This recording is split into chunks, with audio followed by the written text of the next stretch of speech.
Alopécia ou calvície.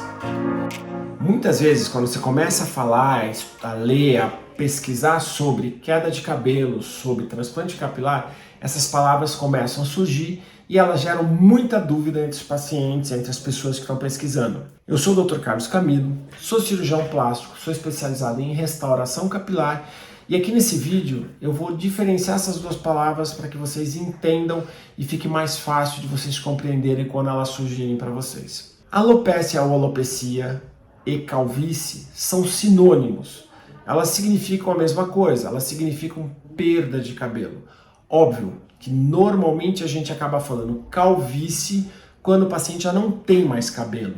E a gente fala perda de cabelo ou a gente usa o nome da doença, da patologia, quando o paciente está perdendo o cabelo. Então assim, qual a causa da queda de cabelo do paciente?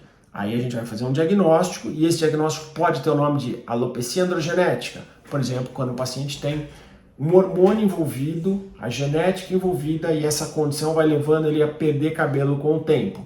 Ou alopecia areata, é uma condição em que o paciente tem uma parte hormonal, uma parte imunológica, na qual ele vai começar a agredir o folículo e o paciente vai perder os cabelos. Essas condições diferentes merecem tratamentos diferentes, são condições que precisam ser diagnosticadas porque em algumas você vai usar uma determinada medicação, em outras você vai usar outras medicações. Em algumas situações o transplante capilar é uma situação que pode ser usado para tratar a calvície.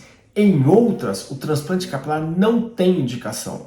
Numa situação, por exemplo, como uma alopecia cicatricial, quando você tem uma patologia que está levando aquilo, como uma pseudopelada de Bloch, um lúpus, aí você já não pode pensar no transplante capilar como a primeira opção. Você precisa fazer o restabelecimento, você precisa controlar a doença. E aí o transplante capilar pode ser uma opção no futuro.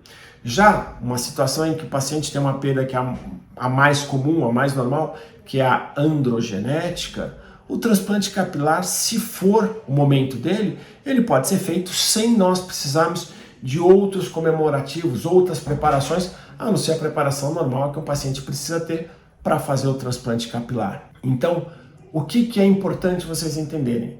Que a palavra alopecia ou alopécia e calvície são praticamente sinônimos. Elas significam perda de cabelo ou ausência de cabelo. E as causas são diferentes, são várias causas que levam a essa condição e que tem que ser feito tratamentos individualizados. Sempre lembrando, você é um indivíduo único, você não tem uma condição igual à das outras pessoas. Então, para fazer o tratamento adequado para você, você precisa ter um diagnóstico de o porquê você está perdendo o cabelo ou do porquê você perdeu o cabelo, em que fase que você está e qual é a melhor opção, o melhor tratamento para você. Se você tiver dúvidas, deixe seus comentários para que eu possa ajudá-lo mais.